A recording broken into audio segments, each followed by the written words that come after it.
When I was back in California, I thought I had it all figured out, but just a sense of void and emptiness just dwelled within me.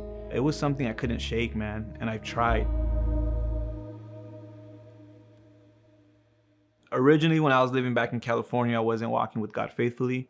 Knew I was a believer, knew I was saved by grace, but just never took it seriously. I realized I wanted to change. I didn't like that feeling.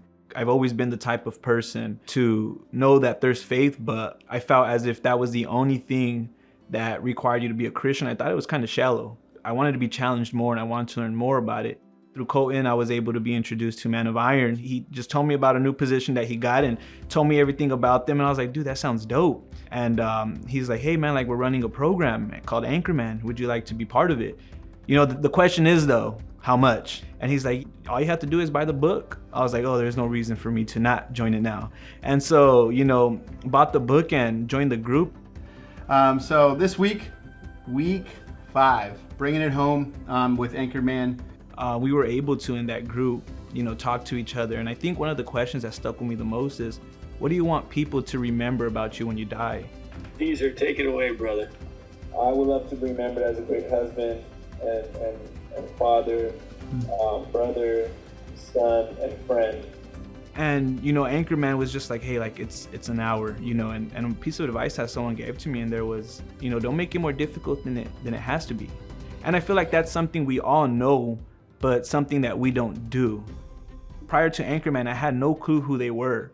But after we had that group, you know, now you just feel like you know them.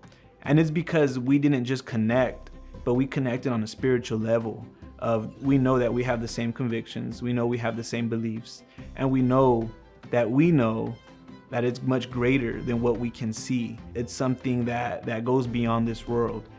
So before Anchored Man, we would kind of talk about his extreme mindsets, and that if he didn't have his perfect desk and an hour and a half to pray and open his Bible and read the devotional and go through the whole thing, that he was like, I just don't want to do it. And I think Anchored Man helped him see that, and he did share that with me, that it showed him that you can utilize a small amount of time that you have with God to connect with him. Since Anchored Man, he is more prone to opening his Bible, even if it's quickly in the morning, opening his devotional, doing a quick prayer, and if that's all the time that he has, he's still connecting with God. It's crazy because sometimes I'm reminded of that feeling of emptiness and void. And I sit here and I think about that. And it's crazy where I'm at today, because without a doubt in my mind, I can say that, you know, Christ is real and Christ is personal, and he came and he died for our sins, and he wants us to continue a personal relationship with him.